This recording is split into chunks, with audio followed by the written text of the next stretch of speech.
हम महिलाएं के आज के एपिसोड में आप सभी का बहुत स्वागत है। आपके साथ मैं रचना बंसल। हम महिलाएं खास शो महिलाओं पर ही बेस्ड है, महिलाओं से ही बातें होती है। महिलाएं जो कि सृष्टि की जननी कही जाती हैं, लेकिन आजकल कुछ समस्याएं हैं जो फीमेल्स को बहुत ज़्यादा परेशान कर रही हैं, जिसमें कंसीव ना करना भी एक बड़ी प्रॉब्लम है। और अलग अलग रीज़न है, वो रीज़न क्या हो सकते हैं, उन्हें कैसे दूर किया जा सकता है और कैसे इस प्रॉब्लम से छुटकारा मिल सकता है, इन सभी सवालों का जवाब आज हम जानेंगे। हमारे साथ स्टूडियो में खास मेहमान हैं और देश की जानी मानी आईवीएफ स्पेशलिस्ट के तौर पर भी जानी जाती हैं। डॉक्टर गौरी अग्रवाल हमारे साथ में है। डॉक्टर कृति तिवारी हमारे साथ में है। डॉक्टर गौरी, मैंने आपके बहुत से वीडियोस भी देखे हैं और जब बॉस ने कहा कि डॉक्टर गौरी का इंटरव्यू लीजिए, तो खासियत ये थी कि आप बहुत खुलकर बात करती हैं, भले ही वो मेल की बातें हैं या फीमेल की बातें हैं। तो मैं चाहूँगी खुलकर ही आज आप बात करें। ऑडियंस भी साथ में मौजूद है जो आपसे खुलकर ही आज सवाल भी करने वाली है। मैं सबसे पहले कर सकती हूँ, definitely I will try to answer the question. सबसे पहले मैं ये पूछना चाहूंगी, हम बड़ों से बहुत ज्यादा सुनते हैं टाइम पर बेबी कर लो, बाद में प्रॉब्लम आएगी। 10-20 साल पहले ये प्रॉब्लम नहीं थी, लेकिन आज कंसीव ना करना फीमेल्स को बहुत ज्यादा टेंशन दे रहा है। सो रचना, मुझे ना वो स्टार्ट नहीं करना reasons of infertility 1 2 3 4 5। I want to talk कि जब पेशेंट्स क्लिनिक पे आते हैं उनके पास एक पूरी फाइल होती है, उन्होंने सारे डॉक्टर्स को दिखाया होता है, सारे एटलीस्ट फीमेल के 50 अल्ट्रासाउंड होते हैं एंड दे हैव इतनी सारी मॉनिटरिंग करके, इतनी बार दवाइयाँ खा के, एंड स्टिल वो कहते हैं बेबी नहीं हो रहा। बट उन रिपोर्ट्स में एक रिपोर्ट मिसिंग होती है और वो होती है शुक्राणु का टेस्ट, स्पर्म एनालिसिस। क्योंकि आई थिंक जब हम जाते हैं दिखाने तो सबसे इम्पॉर्टेंट चीज़ है कि मेल टेस्टिंग सबसे लास्ट में होती है। एंड आजकल 50% फीमेल प्रॉब्लम्स हैं, 50% मेल प्रॉब्लम्स हैं। सो सबसे इम्पॉर्टेंट चीज़ है कि अगर आपको 1 साल शादी के हो गए हैं, आप ट्राई कर रहे हैं और आपको बच्चा नहीं हो रहा है ना, मेल और फीमेल्स की दोनों की टेस्टिंग मैंडेटरी है। आपको दोनों के टेस्ट कराने ज़रूरी हैं। एंड वो एक सबसे बड़ा कारण होता है कि हम फीमेल्स को टॉर्चर होता रहता है, वो दवाई खाए जा रही हैं, एग्स बने जा रहे हैं, उनके सिस्ट बन रहे हैं उस चक्कर में, लेकिन स्पर्म टेस्टिंग नहीं होती है। सो वो एक बहुत बड़ा कारण है जो हमें एक्चुअली करना पड़ेगा solve. Second thing is definitely आप सबको ही पता है हम सब कितने स्ट्रेस में हैं। एवरीबडी इज़ वर्किंग, हम शाम को 9 बजे तक काम कर रहे हैं, इतना पेयर प्रेशर है, there is so much of environmental issues, pesticides हैं, ब्लूटूथ है, वाइब्रेशंस हैं, एंड देन लेट मैरिजेस जो बहुत बड़ा फैक्टर है। हम शादी नहीं करना चाहते और एग फ्रीजिंग और स्पर्म फ्रीजिंग भी नहीं कराते हैं, सो वो एक बहुत बड़ा फैक्टर हो जाता है। So actually with this lifestyle तो डेफिनेटली बहुत सारे इश्यूज हैं इनफर्टिलिटी के। अच्छा, ये बताइए कि आपने कहा 1 साल तक ट्राई कर रहे हैं, नहीं बेबी हो रहा है, तो फिर डॉक्टर के पास जाना ज़रूरी है।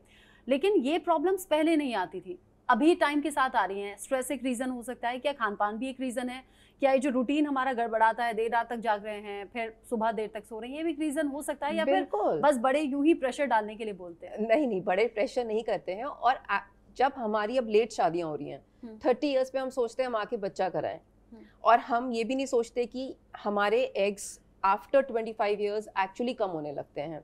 25 to 30 ईयर्स के बीच का जो गैप होता है, अगर आप प्लान कर रहे हैं आपको शादी लेट करनी है, तो आप प्लीज़ अपना एग और स्पर्म फ्रीजिंग कराइए। क्योंकि अगर आपके एग्स और स्पर्म्स फ्रोजन है हमारे पास, तो हमको ये पता है कि अगर आप लेट भी आ रहे हो तो हम आपका एटलीस्ट आईवीएफ के द्वारा बच्चा करा सकते हैं। And at 30 years with so much stress, late working hours, खान पान, लाइफस्टाइल, नो फिटनेस, इन सब की वजह से एक्चुअली हमारा कम हो जाता है। डॉक्टर गौरी, चूंकि अभी ये जो शो है इससे करोड़ों व्यूअर्स जुड़े होंगे और मुझे लगता है गांव के लोग भी देख रहे होंगे, छोटे शहरों के लोग भी देख रहे होंगे। आईवीएफ तो हर जगह है नहीं। अब अगर कोई छोटे शहर का शख्स ये सोचे, यानी कि कपल ये सोचे कि भाई जाते हैं जांच कराने, तो फिर वो सोचेगा ठहरेंगे कहाँ, डॉक्टर के यहाँ टाइम कितना लगेगा। तो जो ऐसे कपल हैं जो इस परेशानी को झेल रहे हैं, वो अगर ऐसे किसी डॉक्टर के पास जाते हैं, चेकअप कराते हैं, तो क्या ये हैंड टू हैंड सब कुछ हो जाता है या फिर इसमें टाइम लगता है? मुझे व्हाइट बोर्ड मिल सकता है? हाँ बिल्कुल। ये ओवरीज हैं जहाँ अंडे बनते हैं, और ये यूट्रस की अंदर की लाइन है, यानी कि कैविटी, एंडोमेट्रियल कैविटी, जिसमें बेबी स्टिक होता है। सो हम आईवीएफ में क्या करते हैं, फीमेल को सेकेंड डे उसके पीरियड से 10 दिन के इंजेक्शंस देते हैं, जिससे उसकी दोनों ओवरी में एग्स बनते हैं। इस प्रोसेस के लिए फीमेल को 10 दिन क्लिनिक पे नहीं रुकना है। हम उनको इंजेक्शंस पैक करके दे देते हैं 4 दिन के या 5 दिन के, और उनको फिर बुलाते हैं अल्ट्रासाउंड देखने के लिए कि एग्स और फॉलिकल्स कैसे ग्रो हो रहे हैं। जब ये फॉलिकल्स 18 to 20 mm के हो जाते हैं तो हम उनको 5 मिनट बेहोश करके, बस बेहोश करते हैं 5 मिनट, और अल्ट्रासाउंड नीचे से डाल के एक नीडल के द्वारा ये फॉलिकल्स को एस्पिरेट कर लेते हैं बाहर। इनका फ्लूइड और एग एक ट्यूब में आता है और उससे एग हम लैब में निकाल लेते हैं। ठीक है। उसी दिन हम हस्बैंड को बोलते हैं मैस्टरबेट करके स्पर्म्स लेते हैं। इन स्पर्म्स को हम इन एग्स के अंदर इंसेमिनेट करते हैं, जिसको हम इक्सी या आईवीएफ बोलते हैं, और इससे हमारे बेबीज यानी एम्ब्रियोज क्रिएट हो जाते हैं। इन एम्ब्रियोज को 5 दिन के बाद हम इस यूट्रस में नीचे से यहाँ डाल देते हैं। इसमें चांसेस हो सकती हैं या तो सिंगल प्रेगनेंसी हो, ट्विन्स हो या ट्रिपलेट्स हो। अच्छा। इस प्रोसीजर के लिए कपल को पूरा टाइम अस्पताल में रुकने की ज़रूरत नहीं होती है। उनकी मुश्किल से 4 से 5 विजिट होती हैं, जिसमें उनको आना है, दिखाना है, और वो वापस अपने घर जा सकते हैं। So it's a day care. कुछ प्रिकॉशंस होंगे जो ध्यान रखने होंगे। जब हम ये प्रोसीजर स्टार्ट करते हैं, एक तो हम पेशेंट को बोलते हैं प्लीज स्ट्रेस मत लो।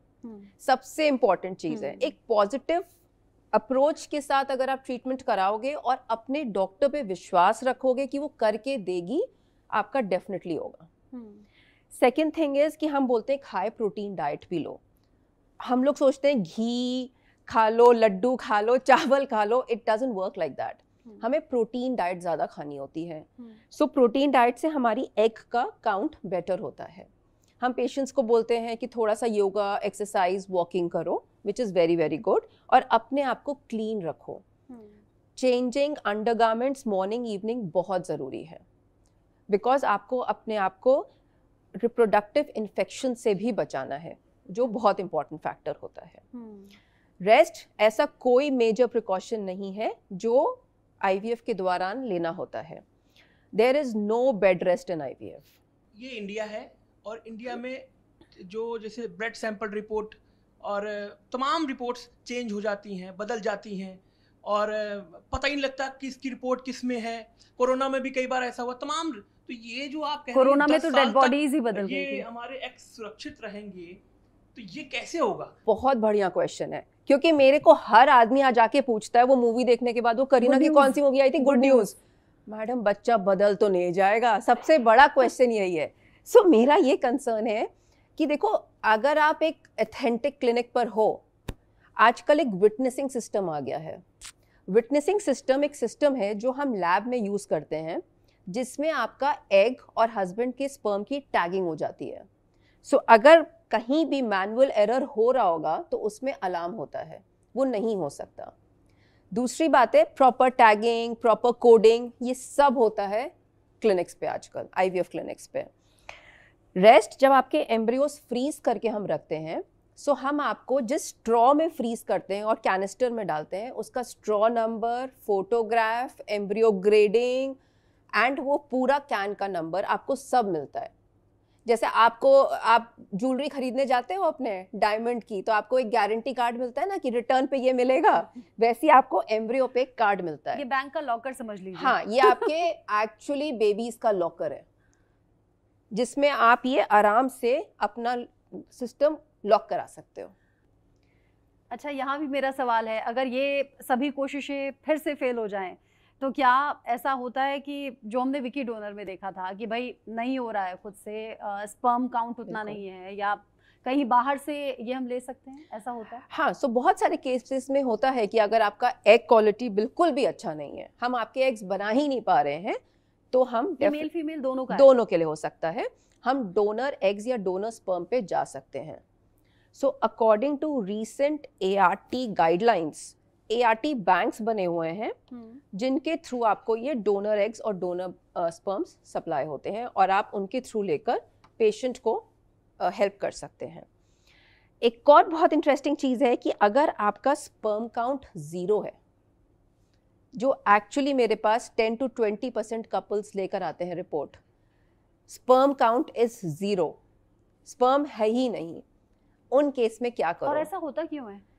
बहुत सारी चीज़ें हैं, स्ट्रेस है, आप फ़ोन रख रहे हो पॉकेट में, लैपटॉप यूज़ कर रहे हो, पीयर प्रेशर है, जेनेटिक्स है, बहुत सारे फैक्टर्स हैं आजकल। और जितने भी मेल बैठे हैं यहाँ सुन लें ध्यान से, हाँ, पॉकेट में फोन Exactly. या आप गोदी में जो लैपटॉप रखते हैं वो भी बहुत हार्मफुल है। और अपने आप को क्लीन रखना भी बहुत ज़रूरी है। हम लोग पढ़ते हैं विमेन को बचाओ यूरिनरी इन्फेक्शन से, रिप्रोडक्टिव इन्फेक्शन से, बट मेन को भी अपने आप को क्लीन रखना बहुत ज़रूरी है। बिकॉज अगर मेन को भी इन्फेक्शन हो रहा है तो वो पीछे जाके उनकी ट्यूब्स को ब्लॉक करेगा जो स्पर्म को बाहर निकालता है। सो वो बहुत बड़ा फैक्टर है एक। अगर बच्चा नहीं हो रहा है तो क्या एक मात्र ऑप्शन है आईवीएफ, या फिर उसके अलावा भी कुछ है जो आप सजेस्ट करते हैं? जी नहीं, आईवीएफ एकमात्र ऑप्शन नहीं है। आईवीएफ उनमें सजेस्ट किया जाता है जिनमें बहुत ज़्यादा दिक्कत हो। अदरवाइज नेचुरल तरीके भी हैं जो हम अपना सकते हैं। यदि आपकी एज 35 से कम है और आपकी शादी को 2-3 साल हुए हैं, प्रेगनेंसी नहीं आ रही है, तो हम नॉर्मल कपल की जांचें कराते हैं। उसमें एक सीमन एनालिसिस होता है, अल्ट्रासाउंड करके या ब्लड से एक AMH लेवल चेक करके उसकी एग्स देख सकते हैं फीमेल के कि उनमें एग क्वालिटी या क्वांटिटी ठीक है या नहीं। साथ ही एक ट्यूबल पिटेंसी का टेस्ट होता है जिसमें ये पता चलता है कि महिला की दोनों फेलोपियन ट्यूब्स जिसमें बच्चा बनता है एक्चुअली में वो खुली है या नहीं। उसमें से कम एक ट्यूब खुली होनी चाहिए। यदि एक ट्यूब खुली है और हर महीने उसको पीरियड आ रहा है, रेगुलरली अंडा बन रहा है, स्पर्म टेस्ट भी नॉर्मल आया है, तो फिर हम नेचुरल तरीके से उसको एग बनने की दवाइयाँ दे सकते हैं। अंडा जो है उसको मॉनिटर कर सकते हैं अल्ट्रासाउंड द्वारा या किट्स द्वारा। ओव्यूलेशन किट्स भी आती हैं जो कि फीमेल्स घर में ही यूज़ कर सकती हैं और देख सकती हैं कि उनका ओव्यूलेशन किस टाइम पे हो रहा है, और वो उस टाइम पे नेचुरल संबंध भी बना सकती हैं। क्योंकि कई बार हमें पता ही नहीं होता कि हमारा फर्टाइल पीरियड क्या है, कौन सी विंडो में हमें कांटेक्ट मेंटेन करना चाहिए जिससे प्रेगनेंसी होती है। या फिर आप हमारी सहायता लेके अल्ट्रासाउंड में भी ये मॉनिटर करवा सकते हैं कि अंडा कब तैयार है। उसको फोड़ने के लिए हम एक इंजेक्शन भी दे सकते हैं ताकि वो हम देख सकें कि वो फूट गया है। और उसके बाद हम स्पर्म्स, अगर थोड़ा बहुत मोटिलिटी में कुछ कमी है स्पर्म्स के या शेप में थोड़ा बहुत 1-2% अबनॉर्मैलिटी ज़्यादा है, तो हम उसको वॉश करके IUI भी कर सकते हैं जिसमें हम स्पर्म को यूट्रस के अंदर छोड़ देते हैं ताकि वो उसको डिस्टेंस कम ट्रैवल करना पड़े और वो ट्यूब में जाके एग से मिलके नेचुरली भी प्रेगनेंसी दे सके। तो ये कुछ नेचुरल तरीके भी होते हैं जो हम फॉलो कर सकते हैं। फिर IVF को लेकर गांव देहात में, छोटे शहरों में या कस्बों में काफ़ी लोग भ्रमित हैं कि इसके साइड इफ़ेक्ट ज़्यादा होते हैं। तो किस तरह के साइड इफ़ेक्ट होते हैं जिससे लोगों को पता चले कि इसके साइड इफ़ेक्ट वाकई नुकसानदेह होते हैं, या लोगों में किस तरह की जो भ्रमित करने वाली बातें जो आमतौर से हैं वो किस तरह की बातें हो सकती हैं? IVF के बारे में बहुत सारे मिथ होते हैं, जैसे कि पूरे 9 महीने बेड पे ही लेटे रहना पड़ेगा, बिल्कुल हिल नहीं सकते, काम नहीं कर सकते। ये तो सबसे बड़ा मिथ है। दूसरा मिथ है कि अगर ऑफिस गोइंग है तो आप बिल्कुल ऑफिस नहीं जा सकते, आपको घर में ही रहना है, घर का भी कोई काम नहीं करना है। तो ये ऐसा बिल्कुल भी नहीं होता है। IVF के बाद आपको तुरंत ही उठा दिया जाता है। ऐसा नहीं है कि आपको बेड रेस्ट चाहिए। आप अपना नॉर्मल रूटीन वर्क सारा कर सकते हैं, ऑफिस जा सकते हैं, घर का भी काम कर सकते हैं। बस आपको कुछ बातों का ध्यान रखना है कि आपको हैवी एक्सरसाइजेस नहीं करनी है, स्टर्नस एक्सरसाइजेस नहीं करनी है, भारी वजन नहीं उठाना है, और अपना जो वर्कआउट्स है, जिमिंग है, ये सब तो शायद नॉर्मल प्रेगनेंसी में भी होता है, मुझे वो लगता है, नॉर्मल जो सब प्रेगनेंसी बताते में हैं। भी होता है। सेम चीजें हैं, तो वही आपको फॉलो करनी है। दूसरा बड़ा मिथ होता है कि आपको खाने पीने में बहुत रिस्ट्रिक्शन है, ये खाना गर्म है, ये खाना ठंडा है, आप ये नहीं खा सकते, आप ये फल नहीं खा सकते। तो ये भी सबसे बड़ा मिथ है, ऐसा कुछ नहीं है। आप सारे फल खा सकते हैं, बस एक कच्चा पपीता है जो आपको नहीं खाना चाहिए, उसमें अबॉर्टिफिशिएंट होता है, यानी कि वो गर्भ को गिराने की क्षमता रखता है, तो वो नहीं खाना है। उसके अलावा सारे प्रकार के फल आप ले सकते हैं। ड्राई फ्रूट आप रात भर सोक करके ले सकते हैं। खाने पीने में वेज हो या नॉन वेज हो, आप दोनों ले सकते हैं। आपको बस इस बात का ध्यान रखना है कि वो घर में पका हुआ होना चाहिए। बाहर का खाना नहीं खाना है, जिसमें रॉ चीज़ें हैं, सलाद है, वो आपको बाहर का नहीं लेना है। क्योंकि अगर आप IVF के द्वारा प्रेग्नेंट होते हो तो इन्फेक्शन होने का रिस्क रहता है, और इन्फेक्शन के लिए दवाइयाँ ज़्यादा नहीं दी जाती प्रेग्नेंट महिलाओं को। तो बस ये कुछ चीज़ें हैं जो आपको ध्यान में रखनी है। अदरवाइज केयर वाइज जो आप नॉर्मल प्रेगनेंसी में आप केयर करते हो वही आपकी IVF में भी होती है। कोई एक्स्ट्रा प्रिकॉशंस या एक्स्ट्रा केयर नहीं होती है। मेरा ये सवाल है, 2 सवाल है मेरे। पहला सवाल ये है कि क्या IVF के जरिए हम ये पहले से पता कर सकते हैं कि बेबी होगा या लड़का होगा या लड़की होगा, एक सवाल। और दूसरा ये कि जैसे बच्चे होते हैं 9 महीने अमूमन होता है, कभी 7 महीने में होता है, ऐसे केसेस आते हैं, कभी 8 महीने में हो जाता है। तो ये कितना टाइम, क्या मतलब बॉडी पर, फीमेल की बॉडी पर निर्भर करता है कि बेबी 8 महीने में होगा, 9 महीने में होगा, जल्दी होगा, प्री मैच्योर डिलीवरी होगी, कहीं ऐसे इश्यूज भी तो नहीं होते? देखिए आईवीएफ में जनरली ऐसा सिंगल प्रेगनेंसी ही हमारा एम होता है कि हम एक बच्चा ट्रांसफ़र करें और वो जेनेटिकली हेल्दी बच्चा ट्रांसफ़र करें, ताकि सिंगल प्रेगनेंसी ही हो जिसमें कि औरतों को कॉम्प्लिकेशंस कम हो, क्योंकि जितने ज़्यादा बेबीज़ डालेंगे, जितने ज़्यादा प्रेगनेंसी होगी, ट्विन्स होंगे, ट्रिपलेट्स होंगे, उतना ज़्यादा रिस्क होता है कि बच्चा टाइम से थोड़ा पहले होगा या प्रेगनेंसी में कॉम्प्लिकेशन जैसे बीपी होना, शुगर होना, ये सब हो सकता है अगर औरतों की एज भी अगर ज़्यादा है, 35 से ज़्यादा है। तो कोशिश हमारी यही होती है कि हम एक सिंगल बच्चा डालें जो कि हेल्दी हो, ताकि प्रेगनेंसी में कॉम्प्लिकेशन कम हो। लेकिन जो आपका सवाल है कि आईवीएफ प्रेगनेंसी में ऐसा ज़्यादा रिस्क है, तो ऐसा बिल्कुल भी नहीं है। जिस तरह नॉर्मल प्रेगनेंसी में भी कभी कभार इन्फेक्शन की वजह से औरतों में जल्दी लेबर शुरू हो जाता है या जल्दी पानी छूट जाता है, तो वैसा आईवीएफ में भी होता है और सेम इंसिडेंस है, ऐसा नहीं है कि उसमें ज़्यादा है। दूसरी चीज़ जो आपने पूछी कि आईवीएफ में ऐसा पता चल सकता है कि लड़का है या लड़की है, तो ऐसा भी नहीं होता है। सारे एम्ब्रियो जो होते हैं में भी नहीं बताते वो हैं। एक जैसे दिखते हैं, बताते वाली बात नहीं नहीं है, ऐसा लेकिन होता मैं भी नहीं है। नहीं बताएंगे। उन लोगों के लिए मेरा सवाल है जो ये पूछने वाले होते हैं ना, बिल्कुल, ये बहुत बेबी कॉमन होगा, क्वेश्चन कि है। लड़का होगा कि लड़की होगा, ये एक ये बहुत डरावना क्वेश्चन है। गवर्नमेंट हमें स्ट्रिक्टली बैन करता नहीं, है, बिल्कुल, हमारा यही ऑडिट होता यही है। मेरा सवाल है, क्योंकि आप तो एक अच्छा आईवीएफ सेंटर चला रहे हैं, आपका बड़ा है, लेकिन छोटे शहरों में जो अस्पताल हैं जहाँ पे जैसे आजकल चल रहा है कि बाल हेयर ट्रांसप्लांट चल रहा है, अच्छे अस्पताल भी हैं, छोटे छोटे अस्पताल भी हैं जहाँ लगवा तो लिया लाख रुपए में, लेकिन वो झड़ने लगे, निकलने लगे, ऐसा भी है। तो आईवीएफ सेंटर्स भी ऐसे ही हैं कि ये अच्छा है, ये छोटा है, छोटे शहरों में भी छोटे छोटे खोल रखे हैं, तमाम लोग ये पता करने की कोशिश करते हैं।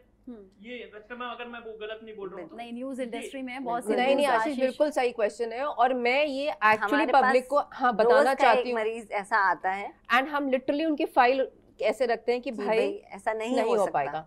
इंडिया में किसी के पास वो टेक्नोलॉजी नहीं है जिससे वो लड़का करा सकते हैं या लड़की, स्पेशली इंडिया, बिकॉज जो सॉफ्टवेयर, जो मशीन ये बता सकती है, वो इंडिया में उसका लाइसेंस ही नहीं है।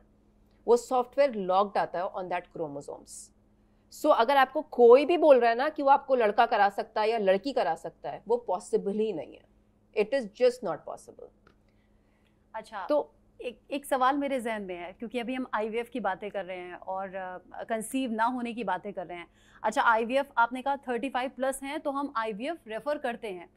नॉर्मल एज मेल फीमेल दोनों के लिए क्या है जिसमें नॉर्मल प्रेगनेंसी हो सकती है? खान पान या कुछ एक्सरसाइज या कुछ आपके जरिए बताइए मेडिसिन? देखिए नॉर्मल प्रेगनेंसी की एज सच कोई एज नहीं है, 40 साल तक क्योंकि भी लोग सेलिब्रिटीज नॉर्मली को देखते प्रेग्नेंट हैं होते 40 हैं। प्लस में बिल्कुल, हीरोइंस मां बन रही normally हैं। अगर आपका खान पान अच्छा है, लाइफस्टाइल अच्छी है, तो नॉर्मली भी पहले की औरतें भी 40-40 साल तक प्रेग्नेंट होती थी। बट उनमें ज़रूरत है प्रेगनेंसी प्लान करने की। यदि आप 1 साल से आपको पता है कि आपका टाइम जो जिसमें आपका फर्टिलिटी पीरियड है उसमें आप ट्राई कर रहे हैं, 1 साल हो गया है, आप नहीं कंसीव कर रहे हैं और आप 35 से कम है, तो 1 साल लिमिट होती है। 1 साल के बाद आपको फर्टिलिटी स्पेशलिस्ट को दिखाना चाहिए। यही अगर आप 35 से ऊपर हैं और अगर आपको 6 महीने हो गए हैं ट्राई करते हुए रेगुलरली और आपको नहीं कंसीव हो रहा है, तब आपको 6 महीने के अंदर ही आपको दिखा लेना चाहिए, क्योंकि 35 के बाद एग की क्वांटिटी और क्वालिटी थोड़ी सी कम हो जाती है। एंड इवन स्पर्म की।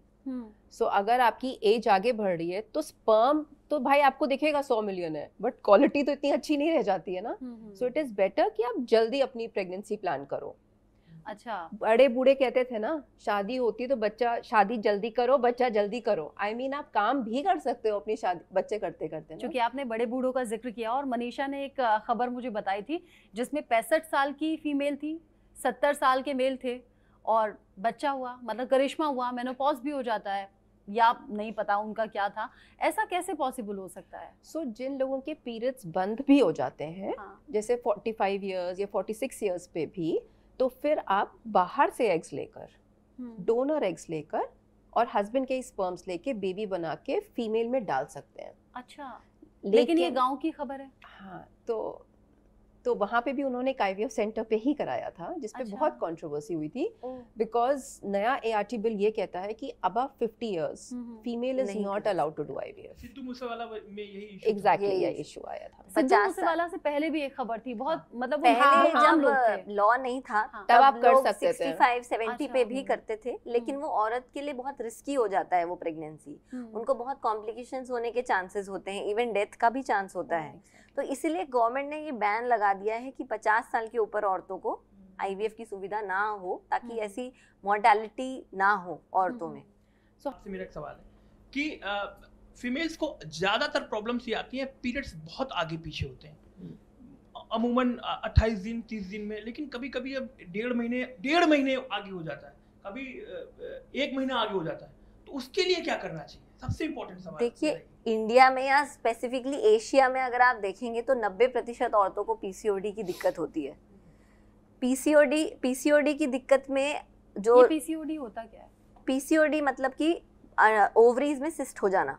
अच्छा। औरतों का वजन अगर ज़्यादा है या हार्मोनल प्रॉब्लम्स है, ये जेनेटिक भी होता है, हमारे इन्वायरमेंट की वजह से भी होता है, या अगर आपका वेट बचपन से ही ज़्यादा है, आप मोटापे के शिकार हैं, इन केसेस में भी ओवरीज में जो है एंड्रोजन यानी कि मेल हार्मोन काफ़ी ज़्यादा मात्रा में होता है, जिसकी वजह से वो अंडेदानी में अंडे बनने से रोकता है और अंडों को प्रॉपर ग्रो नहीं होने देता।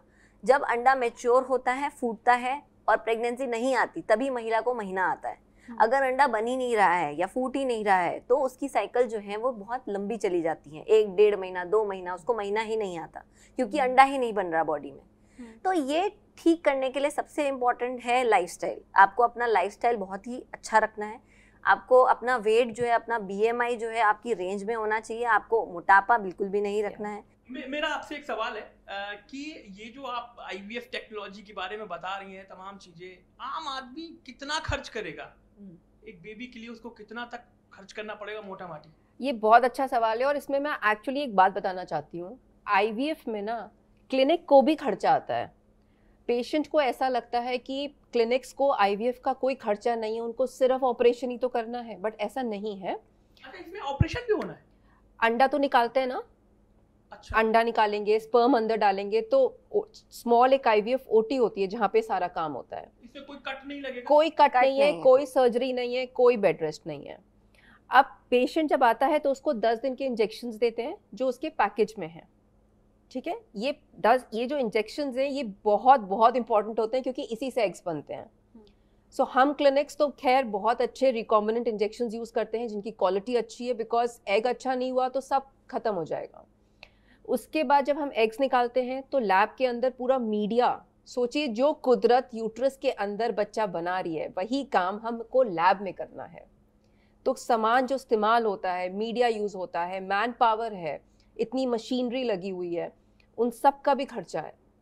सो कहीं ना कहीं जाके IVF का लगभग 1.5 से 1.5 लाख तक खर्चा पड़ता है, जिसमें हम सिर्फ हस्बैंड का स्पर्म और वाइफ का एग्स लेते हैं, कंप्लीट पूरा प्रोसेस। लेकिन अगर आपको बाहर से एग्स लेने हैं या फिर आपको अपना टीसा यानी टेस्टिकुलर बायोप्सी करानी है, जो एडिशनल प्रोसीजर्स हैं, या डोनर स्पर्म पे जाना है। तीसरा नहीं समझा। टीसा मतलब अगर आपका स्पर्म काउंट 0 है और हमें टेस्टिकुलर बायोप्सी करके स्पर्म्स निकालने हैं, तब जैसे ये छोटे छोटे प्रोसीजर्स हैं जो आपकी IVF प्रोसीजर को सक्सेस रेट बढ़ाएंगे, अगर उनकी ज़रूरत पड़ती है तो उसका एक्स्ट्रा खर्चा लगता है। लेकिन अगर सिर्फ सिंपल IVF है, आपके स्पर्म अपना एग, एकदम नॉर्मल IVF प्रोसीजर है, तो उसमें 1.5 लाख तक का खर्चा। अच्छा, मैं ये सवाल पूछना चाहती हूँ, बहुत से ऐसे सवाल थे जो हमारे जो व्यूअर्स हैं उन्होंने पूछ लिए हैं आपसे और आपने बहुत अच्छे तरीके से उनका जवाब दे दिया है। और मुझे इतना समझ आ गया है कि टाइम पर शादी, टाइम पर बच्चा, हेल्दी डाइट, एक्सरसाइज और डेली रूटीन अगर अच्छा रखें तो बहुत सी प्रॉब्लम से आप छुटकारा पा सकते हैं। बाकी अगर कोई प्रॉब्लम है तो डॉक्टर गौरी हैं ही, डॉक्टर कृति हैं ही। बहुत शुक्रिया डॉक्टर गौरी, डॉक्टर कृति, हम महिलाएं शो पर आने के लिए। एक चीज बोलना चाहूंगी, अगर टाइम पे शादी नहीं भी करनी है तो अपने एग और स्पर्म फ्रीज करा एग और स्पर्म फ्रीज करा सकते हैं और इन प्रॉब्लम से छुटकारा पा सकते हैं। मैं एक चीज जरूर बोलना चाहूंगी, अगर किसी को भी बच्चा करना है और उसे बच्चा नहीं हो रहा है ना, सो प्लीज एक फर्टिलिटी स्पेशलिस्ट से मिलो। I mean seriously, fertility specialist उसी नज़रिया से देखता है कि आपको वो बच्चा कराने में ना जल्दी मदद करेगा एंड आप घूमोगे नहीं इधर उधर। So that is very important. बहुत बहुत thank Thank you doctor Gauri, doctor Kriti, आपने एक एक सवाल का जवाब बहुत अच्छे से दे दिया है। मुझे उम्मीद है जितने व्यूअर्स और जितने कपल खास तौर पर हमारे साथ जुड़े होंगे उनकी हर प्रॉब्लम का सोल्यूशन आपसे मिल चुका होगा। Thank you so thank you much. So much. Thank you.